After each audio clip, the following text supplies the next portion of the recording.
सुंदर कुंडल नयन विशाला, गले सोहे वैजयंती माला। सुंदर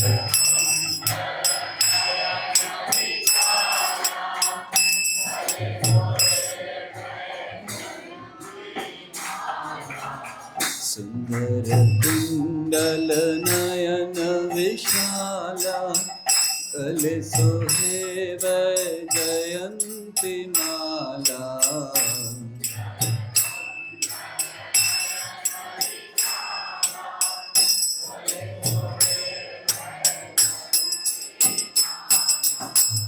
या छवि के बलिहारी राधे, श्याम श्याम श्याम।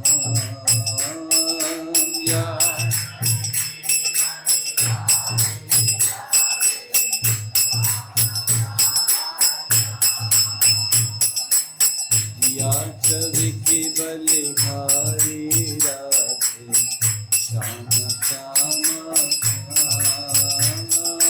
श्याम।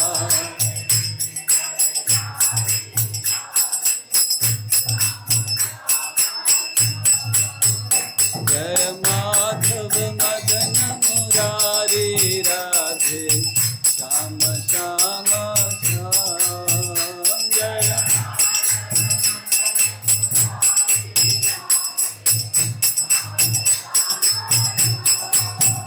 जय केशव कलिमलहारी राधे, श्याम श्याम श्याम। जय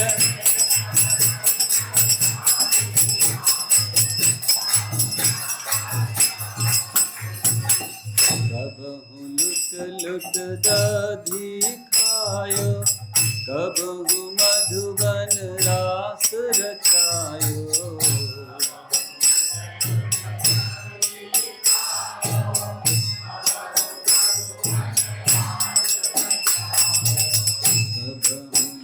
लुट दधी खायो, कबहु मधुबन रास रचायो।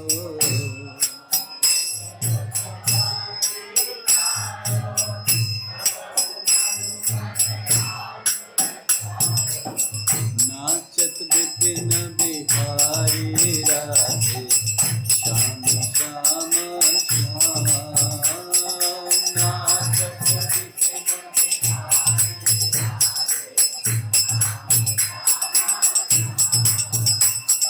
नाचत बिपिन बिहारी राधे, श्याम श्याम श्याम।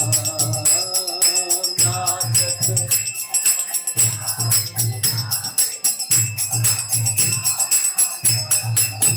जय माधव मदन मुरारी राधे, श्याम श्याम श्याम।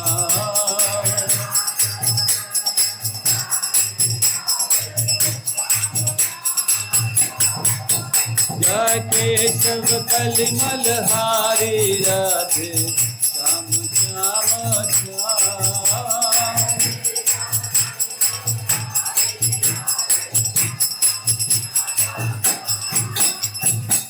बाल बाल संग धेनु चराई, वन वन भ्रमत फिरे जदुराई।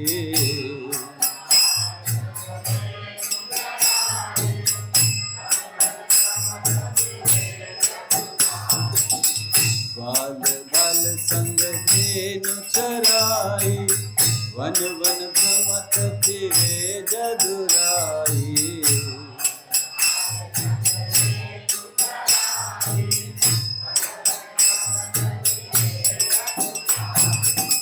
कांधे कामर कारी राधे, श्याम श्याम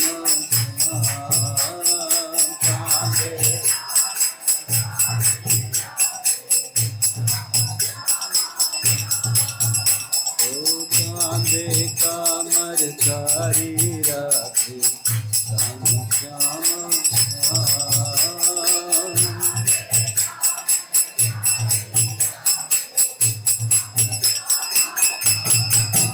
जय माधव माधव मदन मुरारी राधे श्याम श्याम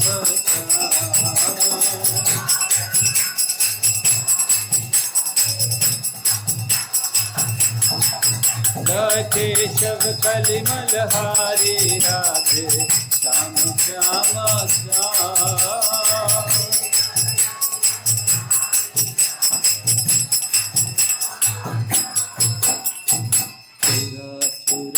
नवनीत जो खायो ब्रज बनि संकई नाम चरायो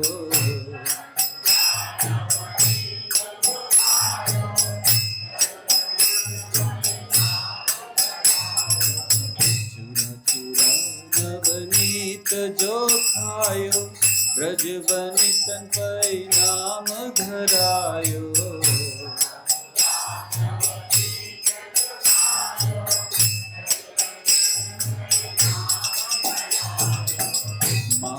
चोर मुरारी राधे श्याम श्याम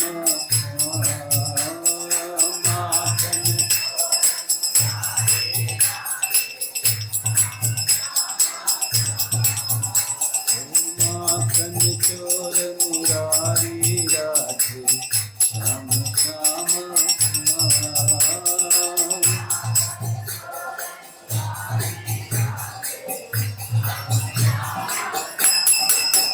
जय माधव मदन मुरारी राधे श्याम श्याम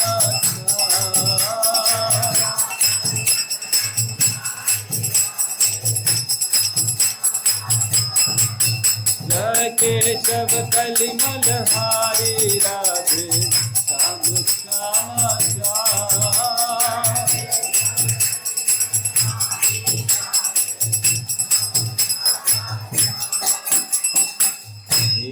दिन मन इंद्र कमायो नख ऊपर गोवर्धन धार्यो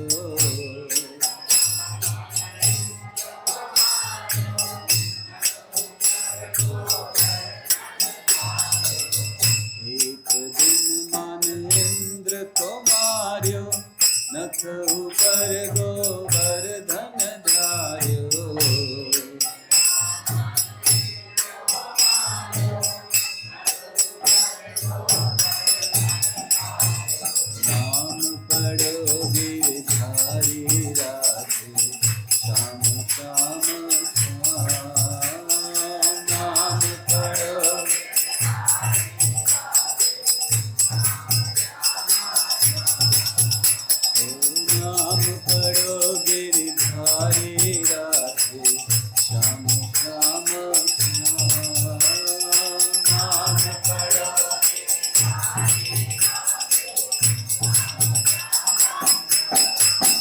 जय माधव मदन मुरारी राधे श्याम श्याम श्याम जय माधव मदन मुरारी जय केशव कलिमल हारी राधे श्याम श्याम श्याम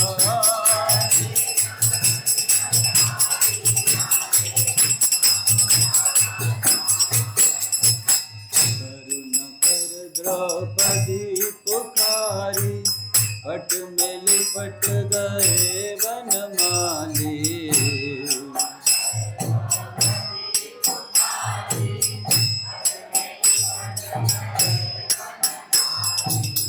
करुणा कर द्रौपदी पुकारी पट में लिपट गए वनमाली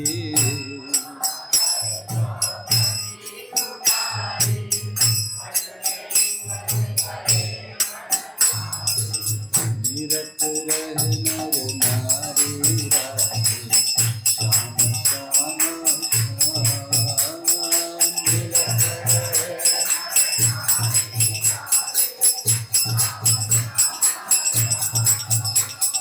निरत रह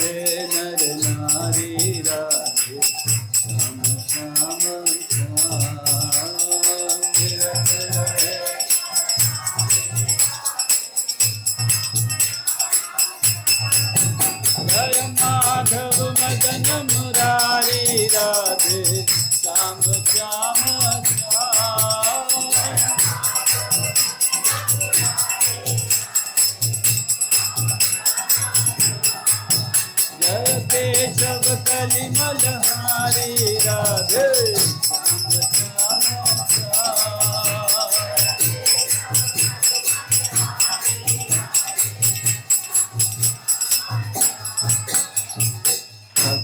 भक्त सब तुमने तारे, बिना भक्ति हम ठाड़े द्वारे।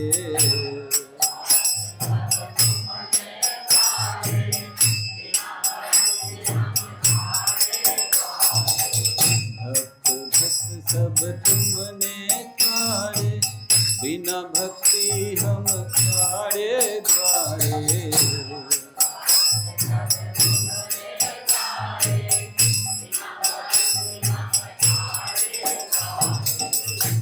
जो खबर हमारी राधे श्याम श्याम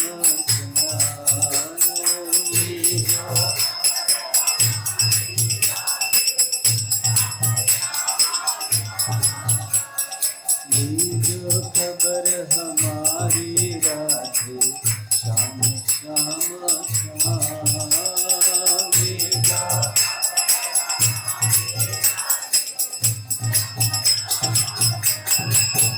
जय माधव मदन मुरारी राधे श्याम श्याम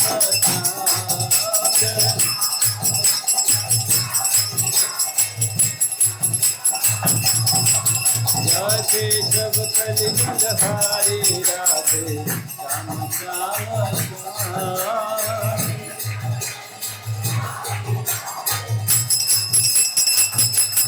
राधे श्याम श्याम श्याम राधे श्याम श्याम श्याम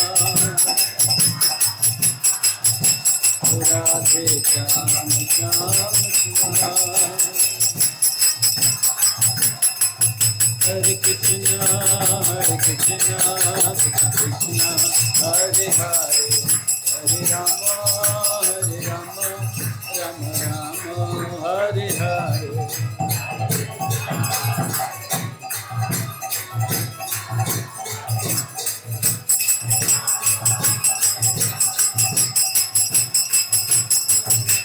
जय जय प्रभुपाद प्रभुपाद प्रभुपाद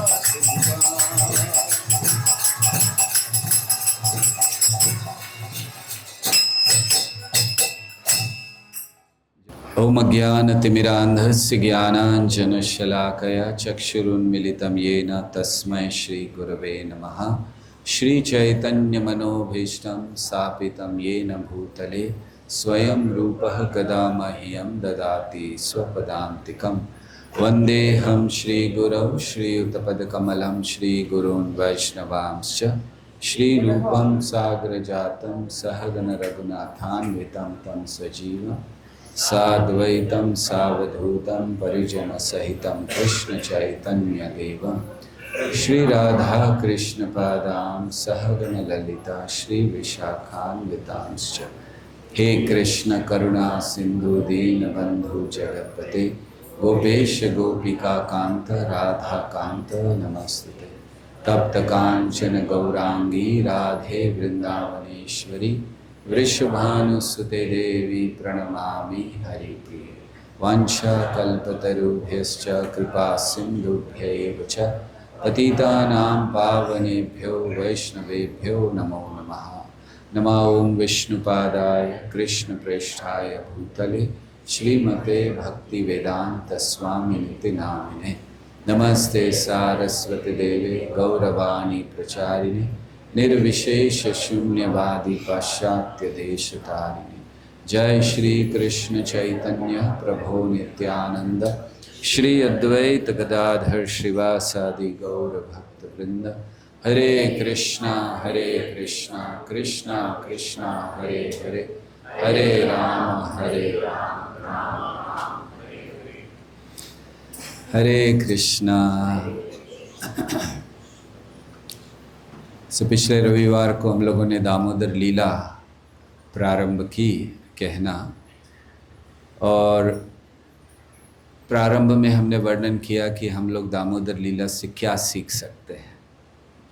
ये सीख सकते हैं कि कैसे भगवान को जीता जा सकता है, जो अजीत हैं वो जीते जा सकते हैं। भक्ति में दो चीज़ें आवश्यक हैं, प्रयास और कृपा। साथ ही साथ कभी भी हमें भक्ति के अभ्यासों को त्यागना नहीं चाहिए, छोड़ना नहीं चाहिए, कैसी भी स्थिति क्यों ना हो। भक्ति हर भय को प्रेम में बदल सकती है। और फिर हमने प्रारंभ किया था कि कैसे परीक्षित महाराज ने प्रश्न किया, जब उन्होंने कृष्ण की बाल लीलाओं को सुना, बड़ी मधुर बाल लीलाओं को 8वें अध्याय में, 7वें अध्याय में पूरे और 8वें में भी, तो उन्होंने ये प्रश्न किया, नंद किम अकरोत् ब्रह्मण श्रेय एवं महोदय यशोदा च महाभागा पपौ यस्य स्तनम हरि।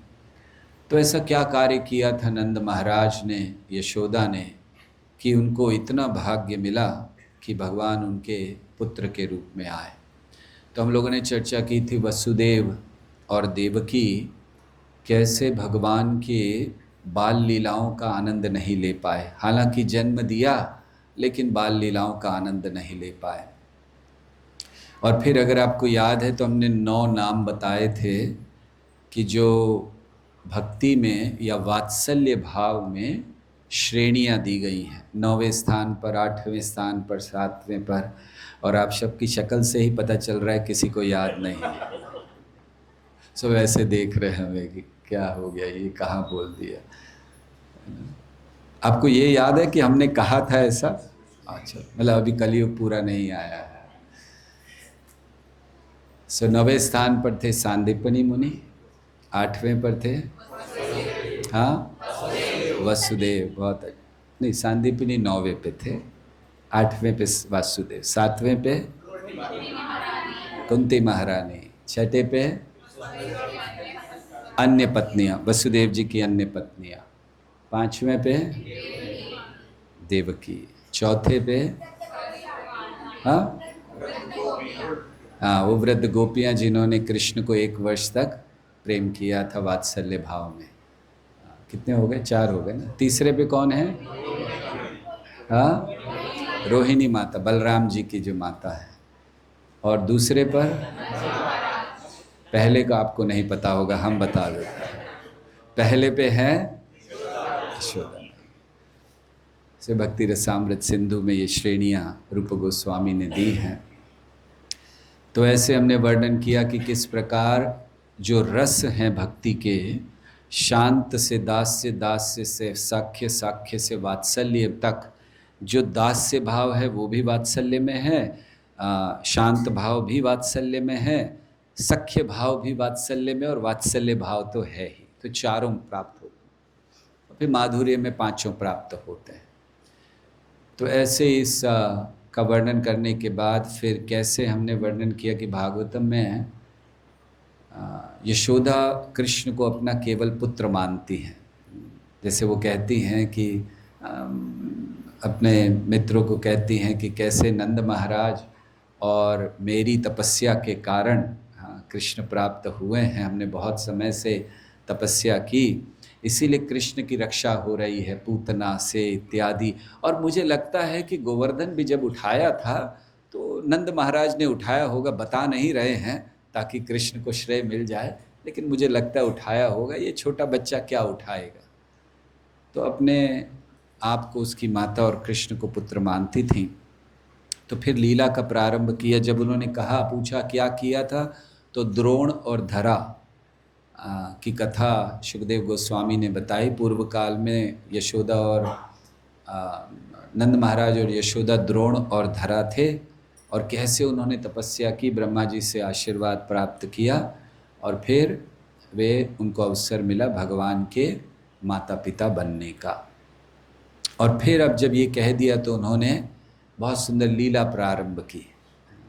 एकदा गृहदासीषु यशोदानंद गेहिनी। एकदा, एक बार यशोदा मैया ने दधी मंथन करना शुरू किया। तो हम लोगों ने ये लीला सुनी पिछली बार, और हम लोगों ने चर्चा की थी कि कैसे, कहाँ तक चर्चा हुई थी कि जब कृष्ण को यशोदा ने गोदी से उतार दिया, कृष्ण भी दूध पी रहे थे, बड़ी इच्छा थी, छोड़ नहीं रहे थे, तो वो कृष्ण जिनको पूतना हटा नहीं पाई, अपना सारा बल लगाकर, पूतना के भी वो स्तनपान कर रहे थे, पूतना कह रही हाँ मुंच, हाँ छोड़ मुझे, छोड़ मुझे, लेकिन पूतना नहीं कर पाई, कृष्ण ने छोड़ा नहीं। और यहाँ यशोदा को कृष्ण कह रहे थे मुझे नहीं छोड़ना, मुझे नहीं छोड़ना, यशोदा ने एकदम जमीन पर पटक दिया, पटक नहीं दिया, रख दिया, और फिर यशोदा चली गई जो दूध। तो हमने चर्चा की थी कि क्या भक्त को ऐसा करना चाहिए कि कृष्ण को क्रोधित करके अगर वो कोई दूसरी सेवा कर रहे हैं तो क्या ये सही है या गलत है? सही है? कैसे सही है?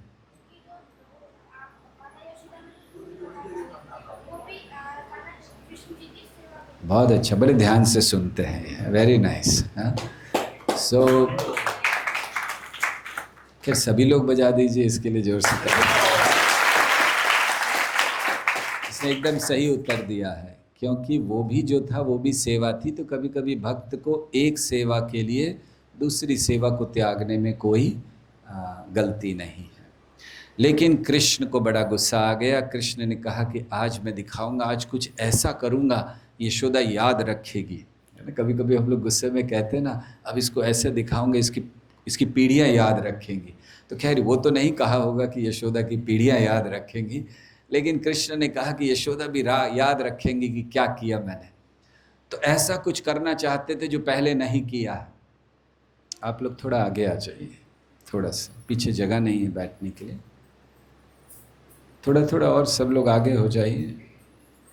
इसमें भी थोड़ा सा अगर आप लोग आगे हो सकते हैं, अगर जगह है, थोड़ा थोड़ा प्लीज़ पीछे जगह छोड़ दीजिए ताकि जो आ रहे हैं वो लोग बैठ सकें पीछे।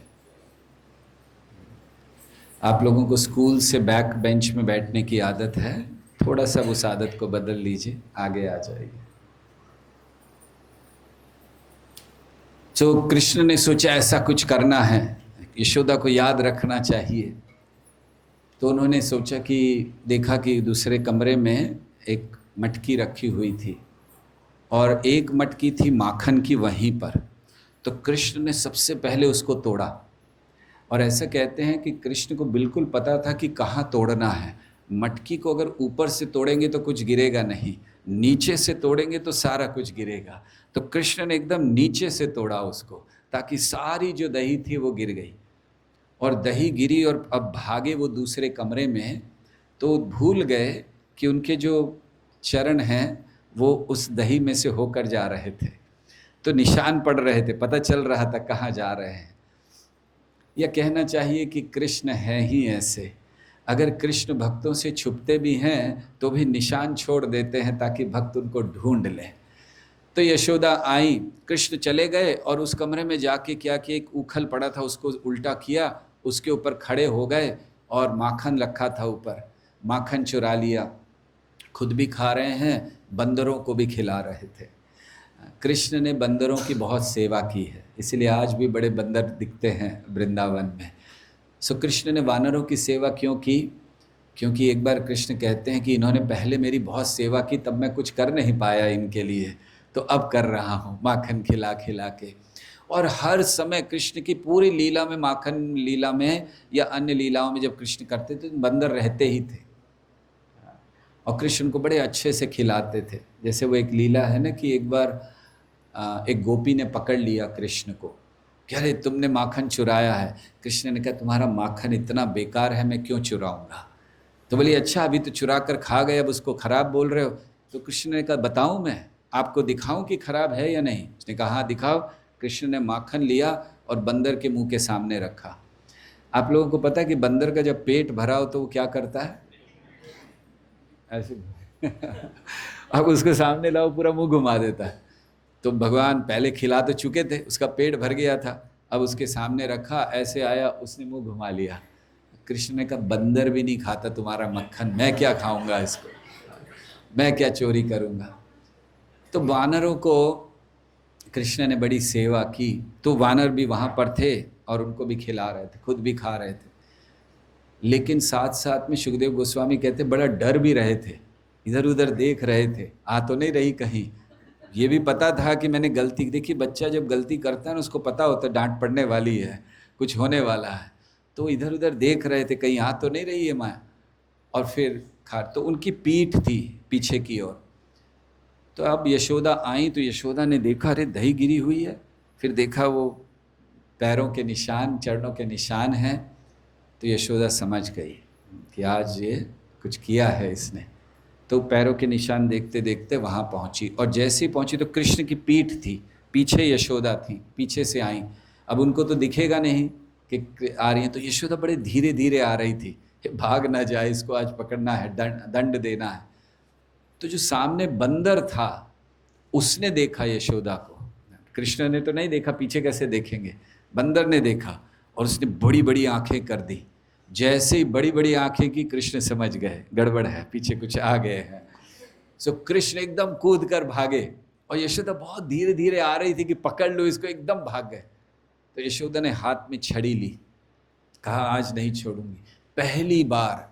पहली बार ऐसा हुआ था ब्रज में किसी ने कृष्ण के लिए छड़ी उठाई थी।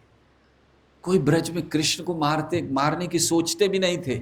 यशोदा तो समझ लीजिए जन्म में नहीं सोचेगी, लेकिन आज यशोदा ने सोचा कि अब तक दूसरों के घर में चोरी करता था, आज अपने ही घर में चोरी कर ली है इसने, चोरी से खा गया। अगर इसको सिखाया नहीं तो आगे चलकर चोर बनेगा, और हमारे घर में चोरी की प्रथा नहीं है, तो इसको नहीं बनाना, इसलिए दंड देना चाहिए। छड़ी लेकर भागी, और कृष्ण ने देखा पहली बार मैया छड़ी लेकर भागी हैं, तो कृष्ण को लगा आज तो मारेगी, आज बच नहीं सकता।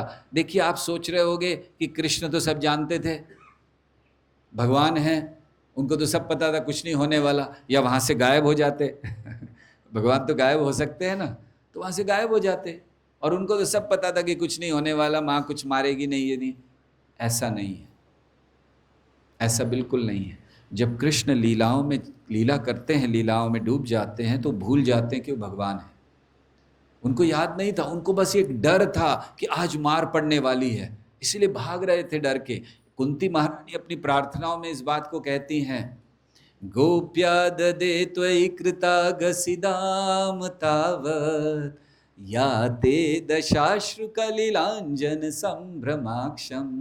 तो वो कहती कि आपके जो काजल लगा था वो बह रहा था और आप डरे हुए थे। मैंने पहली बार देखा कि जिससे भय भी स्वयं विभेति, जिससे भय भी डरता है, वो भयभीत था। तो कृष्ण सही में डरे थे, ऐसा मत सोचिए कि कृष्ण नाटक कर रहे थे, वो सही में डर गए थे कि आज यशोदा मारेगी मुझे, और यशोदा भाग रही हैं। जैसे यशोदा भूल जाती है कि कृष्ण भगवान हैं, ऐसे कृष्ण भूल जाते हैं कि वो भगवान हैं।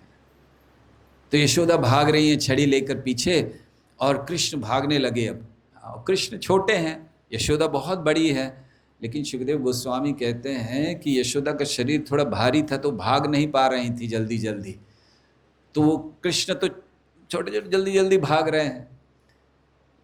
और सुखदेव गोस्वामी कहते हैं कि जिनको बहुत बड़े बड़े योगी नहीं पकड़ पाते, तपस्वी नहीं पकड़ पाते, ज्ञानी नहीं पकड़ पाते, उनको पकड़ने के लिए यशोदा भाग रही है।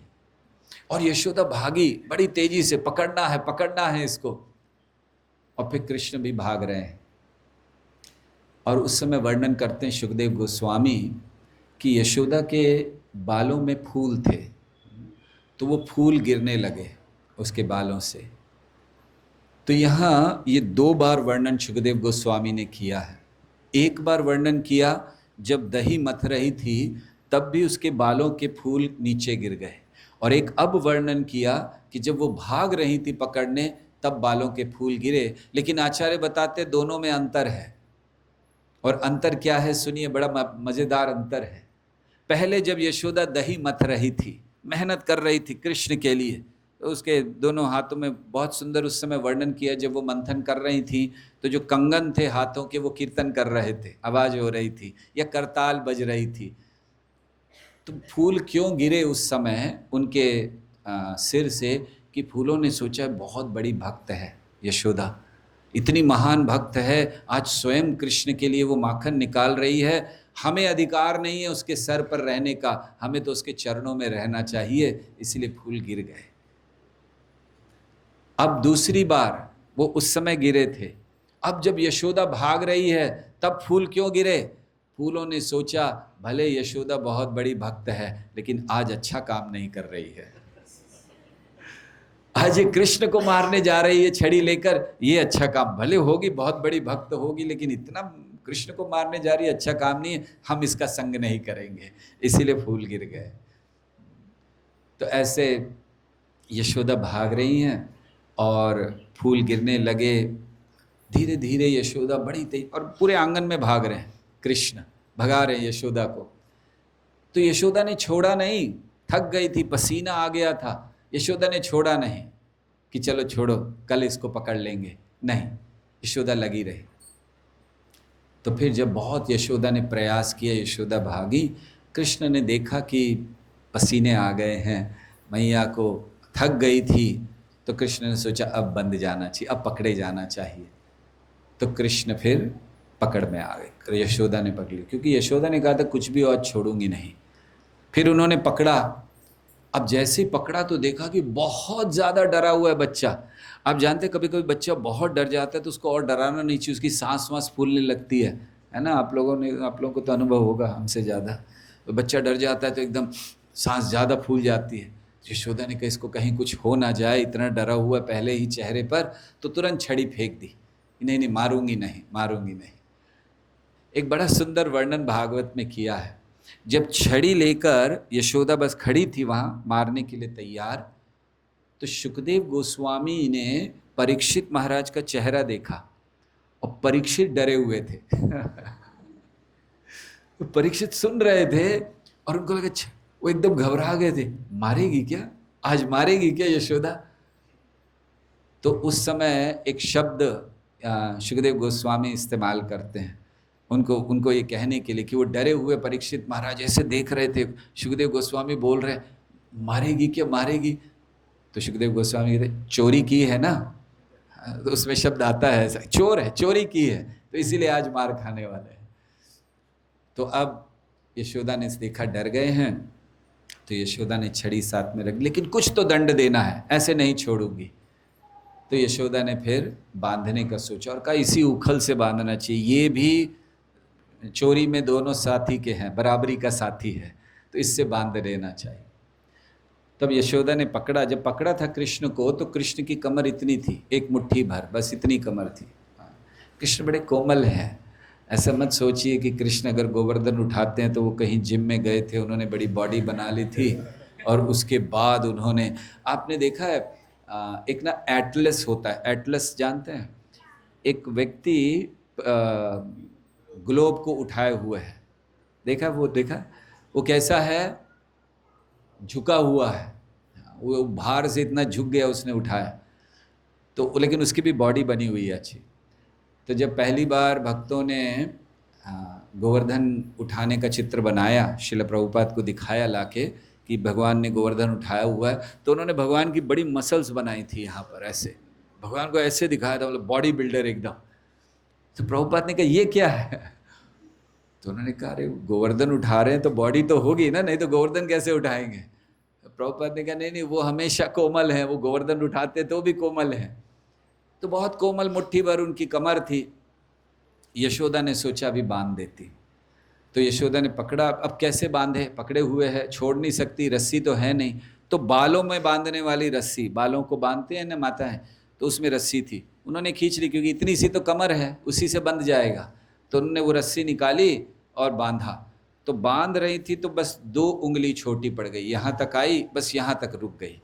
तो यशोदा ने देखा अरे ये क्या हो गया, यशोदा ने देखा कोई और रस्सी है, तो फिर गायों को बांधने वाली रस्सी पड़ी थी, यशोदा ने वो रस्सी ली, उसको बांधा। सुखदेव गोस्वामी कहते हैं उसको और लंबा कर दिया, लेकिन फिर भी जब बांधने गई तो 2 उंगली छोटी। अब यशोदा को आश्चर्य, देखिए उस समय घबराई नहीं, हम लोगों के साथ ऐसा तो हम तो भूत भूत कहकर भाग जाएंगे वहाँ से कि क्या हो रहा है, ये पहले भी उतना था, इतनी बड़ी रस्सी कर दी, फिर भी उतना है, कुछ गड़बड़ है। यशोदा ने कहा नहीं, और फिर यशोदा ने देखा और रस्सियां लानी है, तब उसने दासियों को कहा रस्सी लेकर आओ। सो दासियां भागी, रस्सी लेकर आई और रस्सी लंबी की, बहुत लंबी हो गई, फिर उसकी कमर से बांधा तो फिर 2 उंगली छोटी। इतने में सब गोपियों को आसपास पता चल गया कि बड़ी सुंदर लीला हो रही है कृष्ण की। सब आ गई गोपियां और सब देख रही हैं। तो अब गोपियों से यशोदा ने कहा रस्सी लाओ, तो सब जाके भाग भाग के अपने घर से रस्सी ला रही हैं। रस्सियों का उत्सव हो गया, तो भाग भाग के रस्सियां ला रही हैं। कौन सी रस्सियां थी? गायों को बांधने वाली। इसीलिए बिल्वमंगल ठाकुर जब गोविंद दामोदर स्तोत्र लिखते हैं तो उसमें वो क्या लिखते हैं, ये जब लीला का वर्णन करते हैं तो वो क्या लिखते हैं? वो लिखते हैं यशोदया गाढ़म उलूखलेन गोकंठ पाशेन निबध्यमानम। तो भगवान को गोकंठ पाशेन, गायों को बांधने वाली रस्सी से बांध दिया।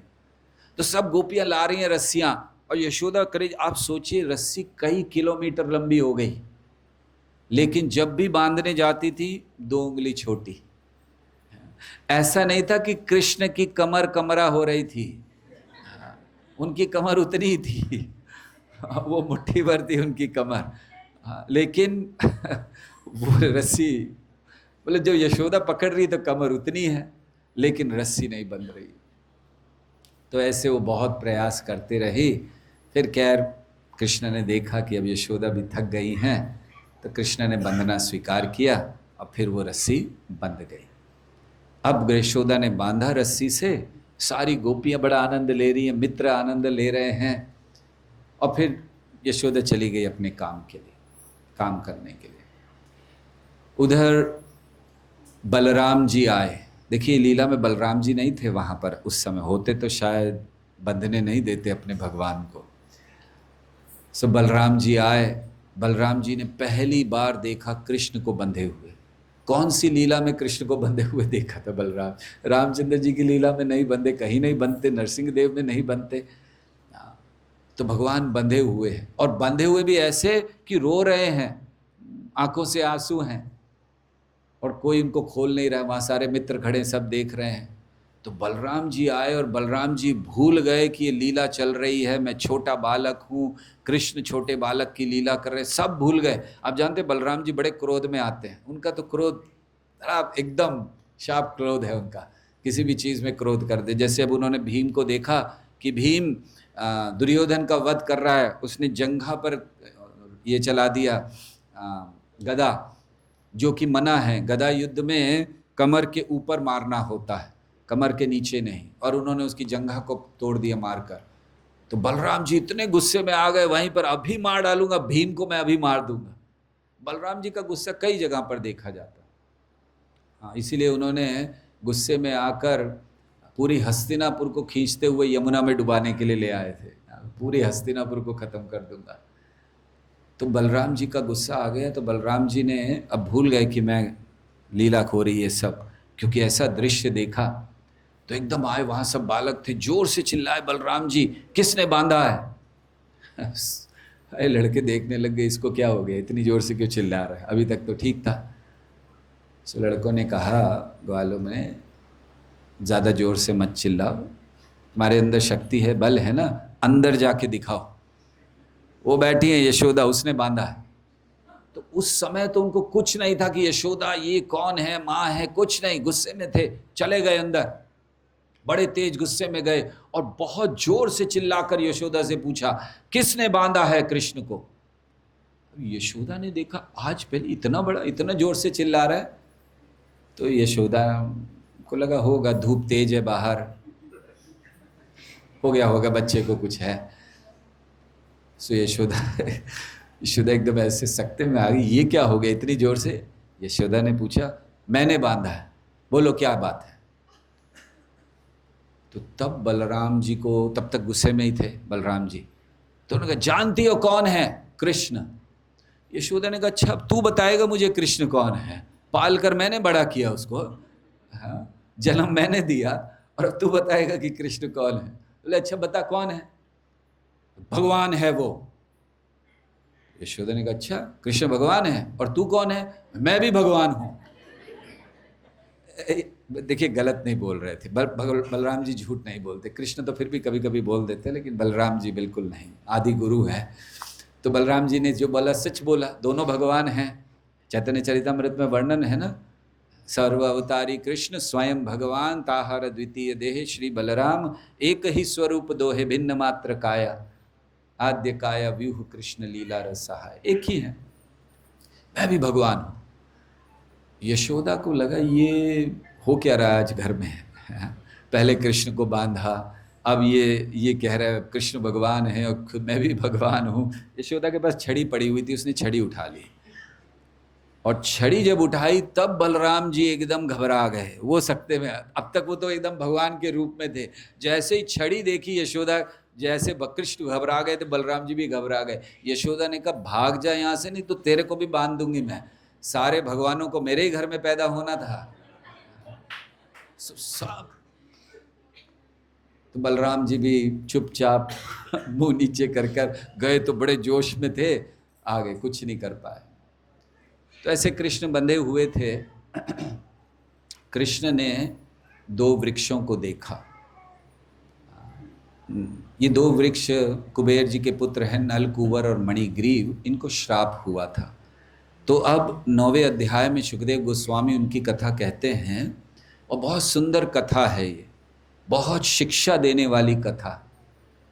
सुखदेव गोस्वामी कहते हैं कि दो पुत्र थे कुबेर जी के, बहुत सुंदर थे, शरीर सुंदर, कुबेर के पुत्र, मतलब पैसे की कमी नहीं है। कुबेर जी जानते हैं ना आप लोग, कितने लोग जानते हैं कुबेर जी को?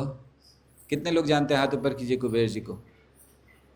इनको सबको फंड रेजिंग में लगा दो। कुबेर जी को जानते हैं ना, तो मंदिर बनाने में कोई तकलीफ ही नहीं होगी, लेकर आना कुछ वहां से थोड़ा फंड। तो कह रहे कुबेर के पुत्र, पैसे की कमी नहीं, बहुत सुंदर, और शिवजी के शिष्य, ये शिवजी के शिष्य हैं नल, कुंवर, मणिग्रीव। तो जब हमारे पास धन होता है, सुंदरता होती है, ऊपर से अच्छा कुल या अच्छा कहना चाहिए गुरु इतने उनके श्रेष्ठ हैं, तो अहंकार हो जाता है। तो इनको भी बहुत अहंकार था अपने सुंदरता का, अपने धन का, और फिर शिवजी के शिष्य हैं, कौन क्या कह सकता है हमें। तो ऐसे में वे एक दिन मंदाकिनी में स्नान करने चले गए। मंदाकिनी मतलब गंगा देवी, जो ऊंचे लोकों में मंदाकिनी कहलाती हैं, पृथ्वी पर भागीरथी और नीचे के लोकों में भोगवती, वही गंगा। तो मंदाकिनी में स्नान करने लगे, किसके साथ? स्त्रियों के साथ। कैसे स्नान कर रहे हैं? पूर्ण नग्न।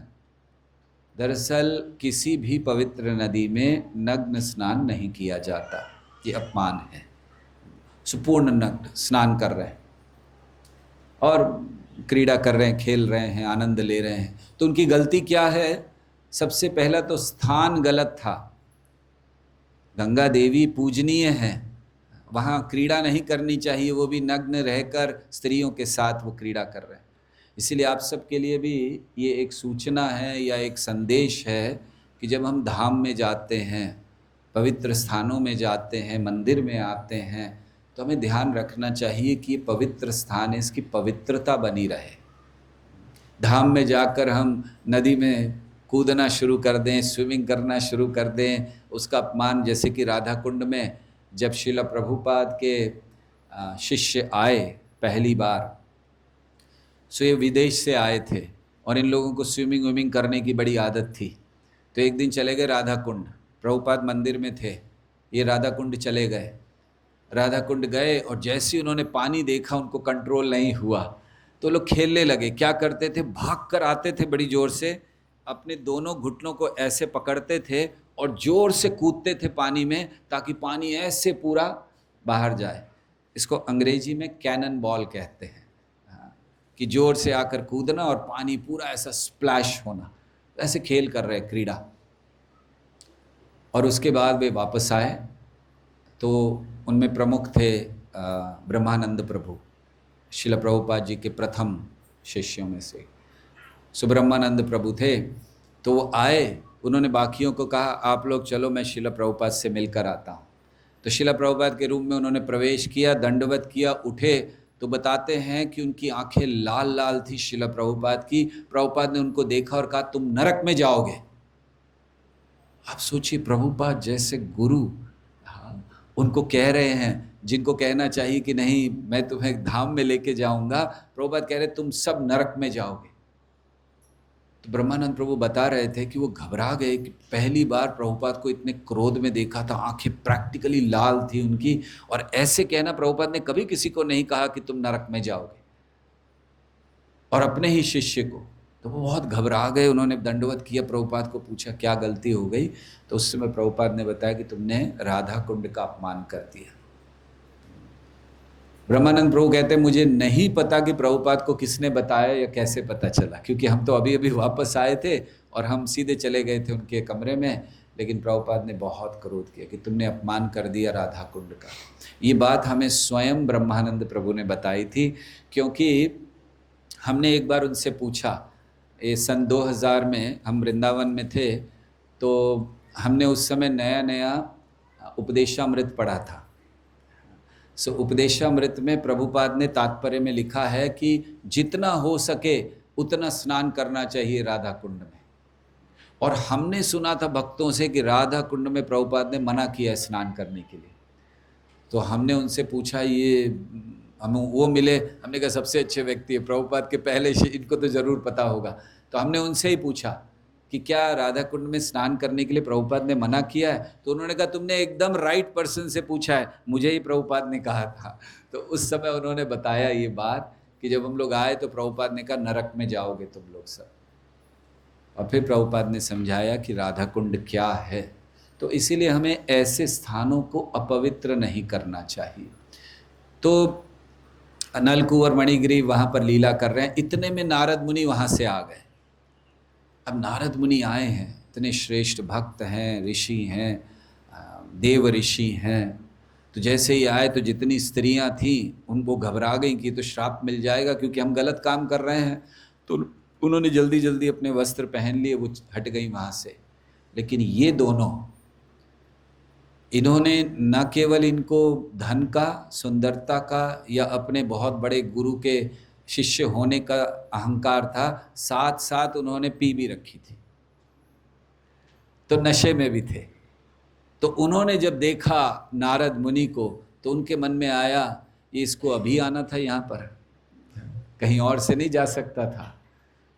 तो नारद मुनि ने देखा तो वो हिले भी नहीं, दोनों वहीं खड़े रहे। ये नहीं कि नारद मुनि आए हैं थोड़ा पीछे चले जाएं, अपने तन को ढक लें, बिल्कुल नहीं, ऐसे ही खड़े रहे नग्न नारद मुनि के सामने। सो नारद मुनि ने देखा, नारद मुनि को दया आ गई कि ये दोनों को अहंकार बहुत है। तो उन्होंने क्या कहा, देखिए कभी कभी जो वक्त होते हैं, वैसे भक्त जो करते हैं वो हमारे लिए अच्छा होता है। कभी श्राप देते हैं वो भी अच्छा है, कभी आशीर्वाद देते हैं वो भी अच्छा है। तो नारद मुनि को हम लोग देखते हैं कई जगह, कईयों को आशीर्वाद दिया उन्होंने, उससे उनका उद्धार किया। नलकुंवर मणिग्रीव को श्राप दिया। तो उन्होंने जैसे ही देखा कि ऐसे खड़े हैं नग्न, कोई इन, और मतलब ऐसा होता है ना कि कभी किसी के सामने आ जाए तो हमें थोड़ी शर्म आती है, हम थोड़ा हाथ जोड़ते हैं, क्षमा याचना, कुछ नहीं, एकदम अहंकार से खड़े थे दोनों। जैसे ही नारद मुनि ने देखा तो उन्होंने कहा कि इनको ठीक करना है। सो नारद मुनि उस समय कहते हैं कि जितने भी दोष हैं उन सब दोषों में सबसे बड़ा दोष है धन का होना। क्योंकि जब व्यक्ति के पास धन होता है तो वो स्त्री संग करता है, धन होता है तो शराब पीता है, धन होता है तो जुआ खेलता है। अभी सोचिए जुआ कैसे खेलेगा, धन ही नहीं होगा तो शराब कहाँ से पिएगा, शराब सस्ती मिलती है।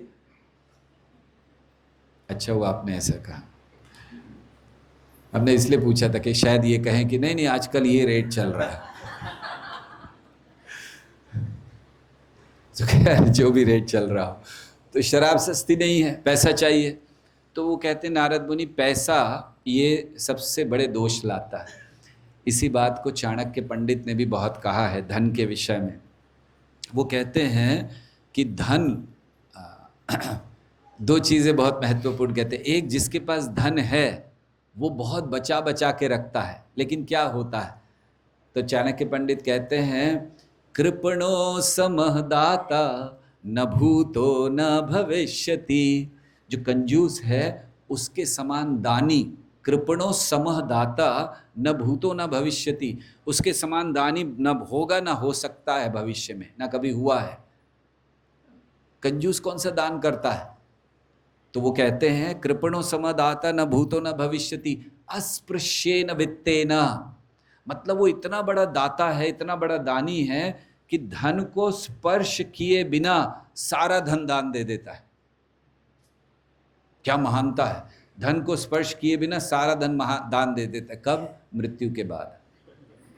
क्योंकि मर जाता तो सारा धन जो बचा बचा के रखा है उसको स्पर्श भी नहीं कर पाता, दूसरे के पास चला जाता है। और फिर वो कहते हैं कि जो धन है आए दुखम गए दुखम, आता है तो दुख लाता है, दुख होता कष्ट होता है, इतने आराम से धन नहीं कमाया जाता, आप सब लोग जानते हैं।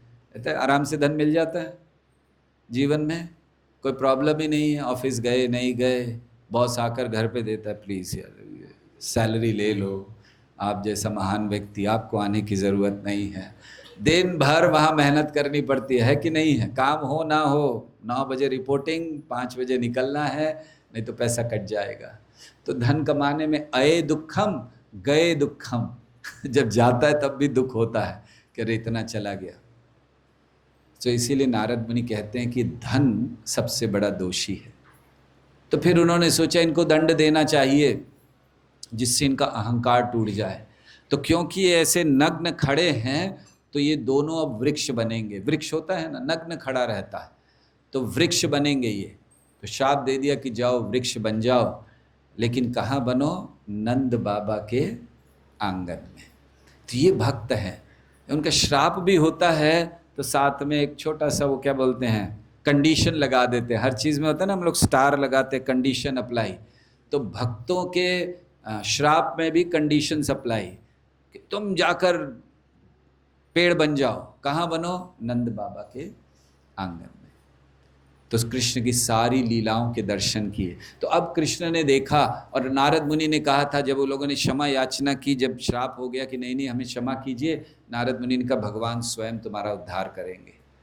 और उस वचन को पूरा करने का अब समय आ गया था। तो कृष्ण ने सोचा मैं तो बंधा हूँ लेकिन इनका उद्धार कर देता हूँ। देखिए कृष्ण ही हैं जो बंधे हुए भी लोगों को मुक्त कर सकते हैं, और बाकी तो लोग मुक्त होकर भी मुक्त नहीं कर सकते। शिव जी कहते हैं मुक्ति प्रदाता सर्वेशाम विष्णु एव न संशयः। मैं मुक्ति नहीं दे सकता, मुक्ति तो देते हैं भगवान। सो अब श्री कृष्ण चलने लगे ऐसे धीरे धीरे, और पीछे पीछे उखल चल रहा, बंधा हुआ। तो देखिए आज भी हम लोग उखल का गुणगान कर रहे हैं कृष्ण के साथ साथ, और उसका क्या महत्व था? वो कृष्ण से बंधा हुआ था। अगर हम भी कृष्ण से बंधे रहें तो हम भी बहुत बड़े बड़े कार्य कर सकते हैं। अगर कृष्ण को छोड़ दें तो कोई वैल्यू नहीं।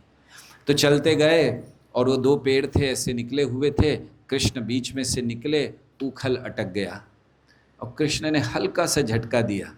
ऐसा नहीं था कि कृष्ण बड़ा जोर लगा रहे थे निकलो निकलो, हल्का सा, और धड़ाम करके वो इतने बड़े वृक्ष, क्योंकि बहुत वर्षों से थे, 100 वर्षों से थे वहाँ, वो बड़े वृक्ष धड़ाम करके गिर पड़े।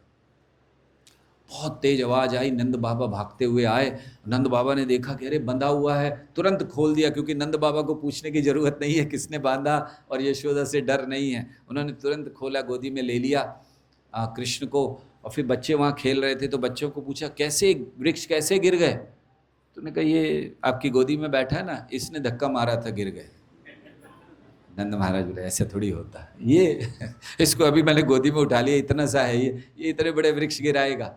तो गोदी में बैठ गए। अच्छा यशोदा को पता चला ये सब वृक्ष गिरे, तो अब वो अंदर थी, भागती हुई आई यशोदा। तो बहुत सुंदर वर्णन एक आचार्यों ने किया है इस लीला का। यशोदा भागती हुई आई हैं, कृष्ण गोदी में नंद महाराज के। यशोदा ने आई, उसने देखा वृक्ष पूरे गिरे हुए, कुछ हुआ उसको पता चला, कृष्ण को बोला, कृष्ण को लेने के लिए गई अब गोद में, कृष्ण ने मना कर दिया, इसकी गोद में नहीं जाऊंगा। अब आप सोचिए यशोदा की क्या स्थिति होगी, कृष्ण मना कर रहे हैं, गोद में नहीं जाऊंगा, क्यों? नंद महाराज के गोद में बैठे हो, अब नहीं जाऊंगा, गुस्से में। ऐसा होता है ना बच्चा, आज से कभी इसको माँ नहीं कहूँगा, या जो भी है। तो कृष्ण गुस्सा दिखा रहे थे। तो यशोदा ने कहा, नंद महाराज ने कहा जाओ जाओ, नहीं जाना, यहीं रहना। फिर उसके बाद यशोदा ने कहा कि देखो फिर अगर ऐसा करोगे तो फिर मैं तुम्हें दंड दूंगी। उसने कहा बिल्कुल नहीं, हिलेंगे नहीं। यशोदा ने कहा फिर कभी गोद में नहीं लूंगी, ध्यान रखना, कभी प्रेम नहीं करूंगी। जैसे ही कृष्ण ने सुना प्रेम नहीं करूंगी, तुरंत उठ के चले गए, गोद में चले गए। प्रेम तो करते रहना। यशोदा की गोद में गए। ऐसे बहुत सुंदर लीला ये श्री कृष्ण ने की, दामोदर लीला।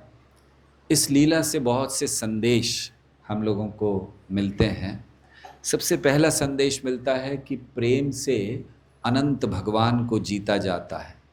भगवान अजीत हैं लेकिन जीता जा सकता। तो भगवान को बल से नहीं जीता जाता, तपस्या से नहीं जीता जाता, योग से, ब्रह्मचर्य से, कोई चीज से, दान धर्म से नहीं जीता जाता। भगवान को केवल प्रेम से जीता जाता है। ये पहला संदेश इसमें मिलता है। जैसे ब्रह्मा जी भागवत में कहते हैं, ज्ञाने प्रयासमुदपस्य नमन्त एव जीवन्ति सन्मुखरितां भवदीय वार्ता स्थाने स्थित श्रुतिगतां तनुवाक्मनोभि ये प्रायशो जितो जितोप्यसितैस्त्रलोक्यम्। कि तीनों लोकों में अगर कोई जीत सकता है भगवान को तो केवल प्रेम से। दूसरा संदेश, थोड़ा हम जल्दी जल्दी जा रहे हैं, समय काफ़ी हुआ है, बस 5 मिनट और लेंगे, 5-7 मिनट। दूसरा संदेश हमें मिलता है 2 उंगलियों का। रस्सी 2 उंगली छोटी थी, तो आचार्यों ने समझाया एक है प्रयास की और दूसरी है कृपा की। कभी ये नहीं सोचिएगा कि हमने जीवन में सफलता अपने प्रयास से प्राप्त की है, हो ही नहीं सकता।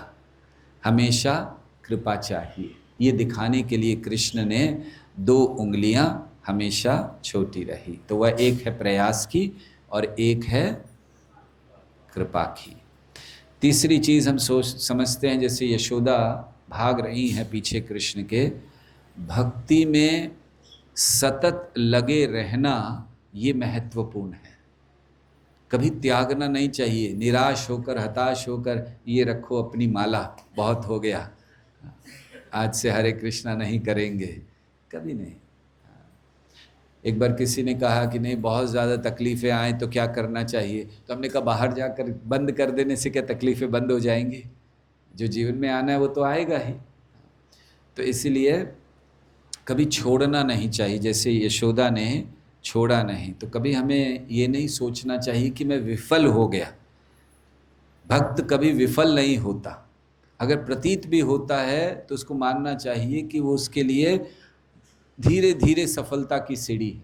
या तो वो सफल होता है या वो सीखता है। ये 2 ही चीज़ें भक्त के लिए है। वो विफल नहीं होता है। तो अगर समझिए वो कुछ करने गया नहीं हुआ, वो सीखता है, शायद कृष्ण मुझे कुछ सिखाना चाहते हैं। तो इसलिए हमें लगे रहना चाहिए। साथ ही साथ एक बहुत सुंदर बात हमें बताई जाती है इस लीला के द्वारा कि जब भक्ति हम लोग करते हैं तो भक्ति करते हुए कृपा अन्यों तक भी पहुंचती है। भगवान खुद बंदे हैं लेकिन उन्होंने अन्यों का उद्धार किया। तो इससे हमें सीखना चाहिए कि हमें स्वार्थी नहीं बनना है कि भक्ति कर रहे हैं, हम जब कर रहे हैं, हमारे 16 माला 32 माला हो रहा है। जैसे अभी कार्तिक आ रहा है ना, कब से है कार्तिक? हाँ, परसों शाम को भी यहाँ उत्सव होगा, आप सब आइएगा। आएंगे सब लोग? कितने लोग आएंगे? हाथ ऊपर कीजिए, उतने लोगों का प्रसाद बनाना होगा। सो बहुत महत्वपूर्ण है कार्तिक। इसमें सब लोग बहुत तपस्याएं करते हैं। हमारे यहाँ तो होड़ लगती है तपस्या करने में भक्तों की। हमारे एक बहुत अच्छी बात है, हमारे सारे तपस्वी भक्त हैं। सही में इतनी तपस्या कहीं नहीं होती है। जैसे हमारे यहाँ पर तपस्या की जाती है कि भक्त, बहुत सारे भक्त प्रण लेते हैं कि वो रोज मंगल आरती आएंगे 1 महीना, है ना, कई लोग लेते हैं, बहुत बड़ी बात है। रोज इतना उठना आना करना तो छोटा नहीं है। कितने भक्त ये ऐसे ही प्रण लेते हैं कि हम लोग रोज 1 महीने के लिए मंगल आरती आएंगे। ये तो वैसे ही रोज आते हैं। हम तो उनको देख रहे हैं जो नहीं आते हैं कोई नहीं हाथ उठा रहा। कृष्ण कृष्ण। हमने अभी अभी कहा आप लोग बहुत तपस्वी, हमारा तो नाम मत खराब करवाइए अब। सो कार्तिक में तपस व्रत लेने चाहिए, इसको ऊर्जा व्रत कहते हैं। उसका पूरा आगे वर्णन हम 7 तारीख को करेंगे, लेकिन ऊर्जा व्रत है। तो अभी इसलिए कह रहे हैं कि आने से पहले 7 तारीख को तो शाम हो जाएगी, सुबह से कोई व्रत शुरू कर देना है। सो क्या करते हैं यहाँ पर जो भक्त करते हैं पहले वो बताते हैं। मंगल आरती आने का प्रण लेते हैं। दूसरा, कुछ भक्त महीने भर कुछ छोड़ देते हैं, खाने की चीज़ें छोड़ते जो सबसे प्रिय हैं। जैसे किसी को स्वीट प्रिय है, किसी को पूड़ी प्रिय है, किसी को करेला प्रिय है, वो छोड़ देते हैं, है ना। ये दूसरी चीज़ करते हैं। तीसरा चीज़, भक्त जितना हो सके धाम में जाने के भी प्रयास करते हैं। हमें बहुत सारे प्रण ले सकते हैं, लेकिन व्यवहारिक रहना चाहिए। तो आप में से हर एक को कोई ना कोई प्रण लेना चाहिए, कुछ ना कुछ तो चाहिए। 1 महीने के लिए कुछ छोड़ दीजिए। कृष्ण को मत छोड़िए, अगर बाकी चीज़ें कुछ छोड़िए जो कृष्ण की ओर ले जाएं, लेकिन इतना नहीं कि ना कर पाए। इसीलिए अच्छा है कि हम अपना जप बढ़ा दें, श्रवण बढ़ा दें। आपको ये भी प्रतिज्ञा ले सकते हैं कि रोज़ हम लोग 1 घंटा श्रवण करेंगे। सो ये हमें होना चाहिए। सो बहुत महत्वपूर्ण चीज़ें हैं ये व्रत के लिए, तपस्या के लिए। हमारे जितने वरिष्ठ भक्त हैं, सन्यासी गण हैं, सब इस महीने में कुछ ना कुछ बहुत कड़ी तपस्या करते हैं। सो आप सबको भी कुछ ना कुछ प्रण उस दिन कर कर आइए कि भगवान को बोलिए कि ठीक है, पूरा महीना में चाहे मेरे सामने रसमलाई आए या गुलाब जामुन आए या कुछ भी आए, बिल्कुल आंख बंद कर लेंगे। और आप में से अगर कोई गलती से चाय कॉफ़ी पीते हैं, अच्छा अभी हाथ नहीं उठवाएंगे हम, गलती। अगर आप में से कोई चाय कॉफ़ी पीते तो कार्तिक में बिल्कुल नहीं पीनी चाहिए। तो 1 महीने के लिए तो बिल्कुल छोड़ दीजिए, और वापस शुरू करने से पहले हमसे मिल लीजिएगा 1 महीने बाद। तो 1 महीने के लिए बिल्कुल छोड़ दीजिए चाय कॉफ़ी। हमने चाय कॉफ़ी कही, आप सोच रहे होंगे आपने शराब तो नहीं कही है, वो तो पीनी ही नहीं है, इसलिए कही नहीं। वो तो आप में से कोई नहीं पीते, हम शक्ल देखकर पता चल रहा है। तो लेकिन चाय कॉफ़ी अगर कोई पीते हैं तो उसको छोड़ दिए, तपस्या का समय है। सो खैर, जब हम अपने अंदर भक्ति लाते हैं तो उनको अन्यों को देना चाहिए। जैसे भगवान दूसरों का उद्धार कर रहे हैं, हमें वहाँ प्रभु का आदेश है, जारे देख तारे कह कृष्ण उपदेश। जिसको देखें उसको भक्त बनाने का प्रयास कीजिए। हमारे जो ब्रह्मचारी होते हैं, जब किसी यंग लड़के को देखते हैं तो देखते ही वो इमेजिन करते हैं कितना अच्छा लगेगा, सर शेव हो जाएगा और धोती कुर्ता पहनेगा, ये इमेजिनेशन शुरू हो जाता है। तो गृहस्थों को भी करना चाहिए। आप देखो किसी को तो आपको एकदम इमेजिन कि हाँ कल ये तिलक लगा के आएगा, मंदिर में बर्तन साफ कर रहा होगा बाहर, या जो भी सेवा है, राइट। सो हमें भी इमेजिन, तो दूसरों को प्रचार जरूर करना चाहिए। ये बहुत महत्वपूर्ण है, क्योंकि कृष्ण जब किसी के हृदय में प्रवेश करते हैं तो फिर आसपास के भी जो लोग हैं वो सब आशीर्वाद प्राप्त करते हैं। और कृष्ण, ये ध्यान रखिए कि कृष्ण हमारी प्रामाणिकता, गंभीरता को स्वीकार करते हैं, पूर्णता को नहीं। हम कृष्ण को परफेक्शन नहीं दिखा सकते, ओनली सिंसियरिटी दिखा सकते हैं। और कृष्ण उसको ही स्वीकार करते हैं। जैसे वो छोटी थी रस्सी, लेकिन कृष्ण ने अंततः स्वीकार किया। तो वो रस्सी के कारण स्वीकार नहीं किया, यशोदा की प्रामाणिकता के कारण स्वीकार किया। तो इसीलिए कृष्ण उसको स्वीकार करते हैं। तो ऐसे कुछ और बहुत से संदेश हम लोग इस लीला से ले सकते हैं। तो आप सबसे हमारी विनती है कि अब ये कार्तिक का महीना शुरू हो रहा है, संकल्प करें कि इस कार्तिक के महीने में बहुत अच्छे से भक्ति करेंगे, मिलजुल कर प्रेम से रहेंगे, कृष्ण की प्रसन्नता के लिए कार्य करेंगे।